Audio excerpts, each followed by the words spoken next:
ছেলের বউদের কারণে সংসারে অশান্তি আসে না, অনেক সময় শাশুড়ির কারণেও সংসার কিন্তু নষ্ট হয়।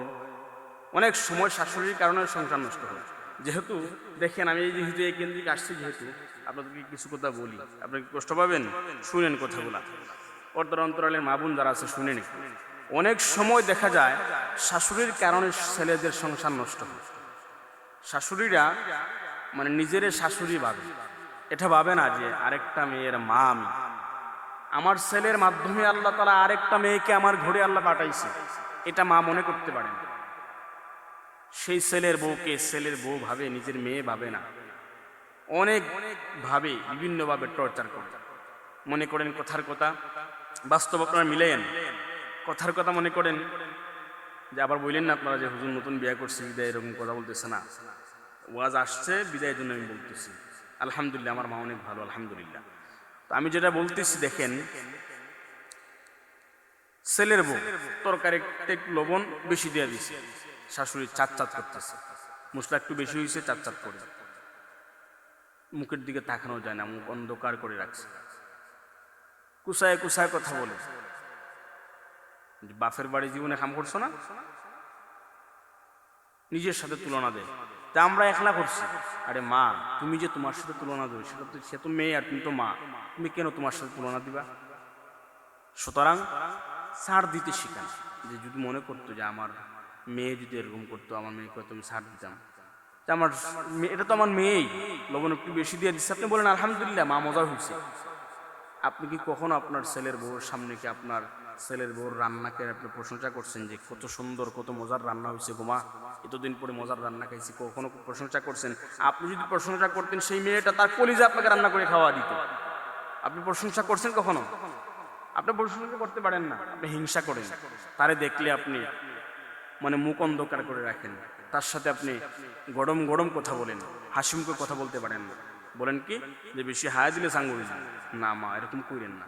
আপনি যদি আপনার সেই বউয়ের সাথে যদি খারাপ আচরণ করেন, আপনার মেয়েটাও অন্য স্বামীর গড়ে, তারও কিন্তু শাশুড়ি আছে, তার শাশুড়িও কিন্তু আপনার মেয়ের সাথে খারাপ আচরণ করবে। আপনি যদি ভালো আচরণ করতে পারেন, মনে রাখেন আপনার মেয়েটাও কিন্তু ভালো আচরণ পাবে।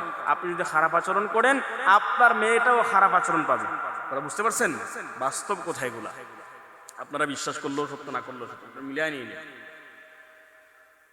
তো সুতরাং মাদেরকে বলবো, মা একটু শিখেন, ছাড় দিতে শিখেন। আপনার ছেলের বউটা মনে করেন কথার কথা না খেয়ে ঘুমাইছে, ঘুমানাই নিয়ে না খেয়ে ঘুমাইছে, শুকায় যেতেছে। আপনার মেয়ে যদি এরকম না খায় ঘুমাইতো, আপনার মেয়ের জন্য চটপট করতেন যে তুমি কি খাইবা, তুই কি দেখাইবে, মা কষ্ট করে রান্না করে দিমন। আপনার মেয়ে কি, আপনার ছেলের বউকে কখনো বলছেন আপনি এই কথা যে মা তুমি না খাই ঘুমাইছো, কিছু খাও, তা তুমি শুকায় যাইতেছো? আপনার মেয়ে শুকায় যেতেছে এই কথা বলেন, আমার ফুরিটা শুকায় যেতেছে গো, আপনার ফুরির লেগে কান্না করেন। কিন্তু আপনার ছেলের বউর জন্য আপনি কান্না করতে পারেন না, আপনার মনেও আসে না এই কথা। দিন দিন 3 বেলা তো রান্না করে খাওয়াইতেছেন আপনার মেয়ের, আপনার ছেলের বউটা 3 বেলা রান্না করে খাওয়াইতেছে, ভুল হইতেই পারে, আপনি ছাড় দিতে পারেন না কেন? আপনার ছেলে আপনাকে সেবা করবে, সেটা আপনার ছেলের জন্য ফরজ, কিন্তু আপনার বউর জন্য ফরজ।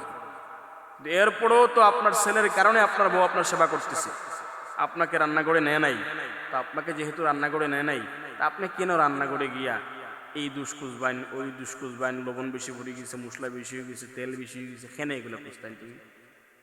কেন কেন তুমি এগুলা করবা? সুতরাং মারা একটু বুঝেন, ছেলের বউদেরকে ভালোবাসেন, উজাড় করে দেখবেন ছেলের বউরাও আপনাকে মা হিসেবে যথেষ্ট ভালোবাসে, আপনাকে উজাড় করে দিবে। বাস্তবে এটাই, আপনি দিবেন ভালোবাসা, আপনার ছেলের বউটাও কিন্তু শাশুড়ি ভাববে না, মা ভাববে, আপনাকে উজাড় করে দিবে। আপনি শিখেন, সেও কিন্তু শিখবে। আপনি তাকে শিক্ষা দিয়ে তুলেন, কিন্তু না, আপনি চাট চাট করতেছেন, কোথায় কোথায় খোঁটা দিতেছেন। আপনি আপনি যে এই যে আপনি এগুলো করতেছেন, আপনি মনে করতেছেন রাইট, কিন্তু না, এগুলো রং করতেছেন। আপনি ভাবতেছেন রাইট, না, রং করতেছেন। আপনি তার সাথে সবসময় হাসি মুখে কথা বলেন, তারে আপনি ছাড় দিতে শিখুন, দেখবেন সেও আপনাকে মা হিসেবে উদার করে ভালোবাসা দিবে। বুঝতে পারছেন কথা? এগুলো বুঝলেন। অনেক সময় দেখা যায় বিয়ের পরে সন্তান মাকে তো অতটা মহব্বত করে না, বিয়ের আগে সন্তান মায়ের জন্য পাগল পাড়া ছিল, বিয়ের পরে আজকে দিন যত যাইতেছে মায়ের জন্য সন্তান তেমন আর পাগল পাড়া না, টান কমে যায়। তার কারণ হলো আমি যেটা মনে করি তার কারণ হলো এখানে কিন্তু মারও দোষ আছে, কারণ মা তার বউটারে যথেষ্ট মূল্যায়ন করে না, ভালোবাসে না, তার জন্যে আস্তে আস্তে করে সন্তানের দিলের মধ্য থেকেও মায়ের ভালোবাসাটা চলে যায়। কিন্তু না, সন্তান তো মারে ভালোবাসে, কিন্তু সন্তান তার বউটারে তো যথেষ্ট ভালোবাসে। মনে করেন কথার কথা, আমি আমার বউকে যেমন ভালোবাসি, বউর ভালোবাসাটা বউর ভালোবাসার জায়গায়, মায়ের ভালোবাসাটা মায়ের ভালোবাসার জায়গায়। একজনের ভালোবাসা দিয়ে আরেকজনের তুলনা করা যাবে না। কিন্তু হ্যাঁ, আমি বলি, আমার মাকে বলি যে আমার বউটা যেন কষ্ট না পায়, কারণ আমার বউকে আমি অনেক ভালোবাসি। আমার বউ যদি কারো কোথায় যদি কষ্ট পায়, আমি কষ্ট পাবো।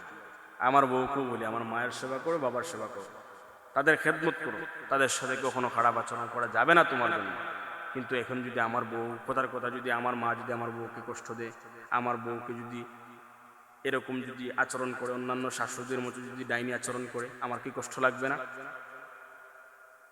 এজন্যে বলি, আমি এগুলো আমার পরিবারেও বলি, আমার মাকেও বলি, বাবাকেও বলি যে মেয়ের মতো দেখো, কখনো রাগ করে কথা বলো না, হাসি মুখে কথা বলো, সবাইকে বলি।